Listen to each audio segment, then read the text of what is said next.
Hello dears, അപ്പോൾ ഇന്നൊരു afternoon വ്ളോഗാണ്. അതിന് വേണ്ടിയിട്ടാണ് ഇപ്പോൾ ഒരുങ്ങി ഇറങ്ങിയിട്ടുള്ളത്.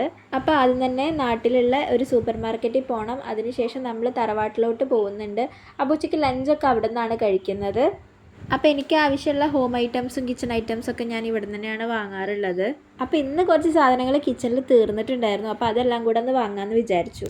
മല്ലിപ്പൊടി, സാമ്പാർ പൊടി, കടുക്, പരിപ്പ് അങ്ങനെയുള്ള സാധനങ്ങളായിരുന്നു തീർന്നിട്ടുണ്ടായിരുന്നത്. അപ്പോൾ അതൊക്കെ കൂടി ഞാൻ ഇവിടെ നിന്ന് കളക്ട് ചെയ്തിട്ടുണ്ട്.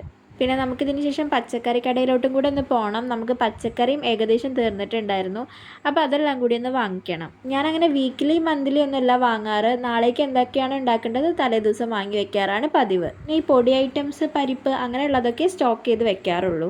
അങ്ങനെ പർച്ചേസൊക്കെ കഴിഞ്ഞിട്ട് നമ്മൾ നേരെ തറവാട്ടിലേക്ക് എത്തിയിട്ടുണ്ട്. അവിടുന്ന് ഫുഡൊക്കെ കഴിച്ച് നമ്മൾ പിള്ളേരുടെ കൂടെ കുറച്ച് നേരം ക്രിക്കറ്റ് കളിച്ചിട്ടുണ്ടായിരുന്നു കേട്ടോ. ഞാൻ പണ്ട് 10th പഠിക്കുന്ന ആ സമയത്ത് അതിൻ്റെ മുന്നേ ആയിട്ടാണ് ക്രിക്കറ്റൊക്കെ കളിച്ചിട്ടുള്ളത്. അതിനുശേഷം ഞാൻ ഇപ്പോഴാണ് കേട്ടോ കളിക്കുന്നത്. നിങ്ങൾ ഈ കപ്പ് കണ്ടോ? എൻ്റെ കയ്യിൽ നിന്ന് ഈയിടയ്ക്ക് പൊട്ടിയ കപ്പാണ് കേട്ടോ. ഞങ്ങളിത് പെയറായിട്ട് വാങ്ങിയതാണ്, രണ്ടുപേർക്കും കൂടി ആയിട്ട്. ഞാൻ തറവാട്ടിൽ പോയപ്പോൾ മണി പ്ലാന്റിൻ്റെ കുറച്ച് തൈകൾ സംഘടിപ്പിച്ചിട്ടുണ്ടായിരുന്നു. അപ്പോൾ അത് ഞാൻ ഈ കപ്പിൽ വെള്ളം നിറച്ച് അതിൽ സെറ്റ് ചെയ്തിട്ടുണ്ട്. അപ്പോൾ പിന്നെന്താ, നൈറ്റിലേക്കുള്ള കുറച്ച് പാചകം ചെയ്യാമല്ലേ. അപ്പോൾ ഇന്നൊരു സിമ്പിൾ ഡിന്നറാണ്. ഇതിലേക്ക് ആവശ്യമുള്ള സാധനങ്ങൾ എന്തൊക്കെയാണെന്ന് നോക്കിയാലോ. ഞാനിവിടെ ബ്രെഡ്, പാല്, മുട്ട എടുത്തിട്ടുണ്ട്. ഒരൊറ്റ മുട്ട എടുത്തിട്ടുള്ളൂ.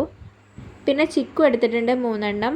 പിന്നെ പഞ്ചസാര വേണം. പിന്നെ ഇതിൽ കാണിക്കാത്ത ഉപ്പ്. ഇത്രയും കാര്യങ്ങളാണ് നമുക്ക് ഇന്നത്തെ ഡിന്നർ പ്രിപ്പയർ ചെയ്യാൻ വേണ്ടി വേണ്ടത്. ഇതിൽ വലിയ കുക്കിംഗ് ഒന്നുമില്ല. ബ്രെഡ് ടോസ്റ്റും പിന്നെ ചിക്കു ജ്യൂസും ആണ് ഐറ്റം. വലിയ ആർഭാടകരമായ കുക്കിംഗ് ഒന്നും ഇല്ല. നമ്മൾ പാലും മുട്ടയും കുറച്ച് ഉപ്പും കൂടെ ചേർത്ത് മിക്സ് ചെയ്ത് വെക്കുക. അതിലേക്ക് ബ്രെഡ് മുക്കി ടോസ്റ്റ് ചെയ്തെടുക്കുകയാണ് വേണ്ടത്. സിമ്പിളല്ലേ. ഈ ബ്രെഡ് ടോസ്റ്റ് നമ്മൾ ഫ്രഞ്ച് ടോസ്റ്റ് എന്നും കൂടെ പറയൂ കേട്ടോ. ഇത് ഞാൻ ഇടയ്ക്ക് ഉണ്ടാക്കാറുണ്ട്, കാരണം അത്രയും സിമ്പിളാണ് ഇത് ചെയ്യാൻ വേണ്ടിയിട്ട്.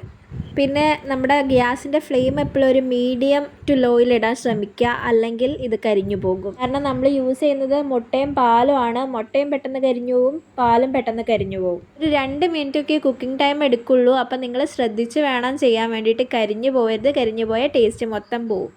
പിന്നെ ബ്രെഡ് ടോസ്റ്റ് ചെയ്യാനൊന്നും ഞാനിങ്ങനെ ക്ലാസ് എടുക്കേണ്ട ആവശ്യമില്ലല്ലോ അല്ലേ, എല്ലാവർക്കും അറിയുന്ന കാര്യമല്ലേ.